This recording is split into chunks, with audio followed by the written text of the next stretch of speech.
Има една теория за щастието, че то се увеличава, ако го споделяш и ако правиш нещо, за да бъдат и другите щастливи. И че нашето щастие е право пропорционално на щастието на другите. Затова ние решихме да зарадваме хората в София, като им подарим просто по един цветен балон и ги накарам да се усмихнат. И по този начин, себично или не, да увеличим собственото си щастие.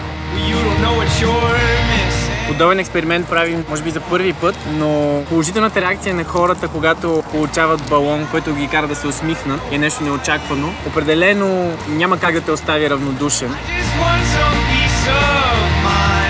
И е много прост опит, много прост тест с това, че тази теория на практика наистина действа и че можеш да направиш някого щастлив и така да помогнеш на самия себе си.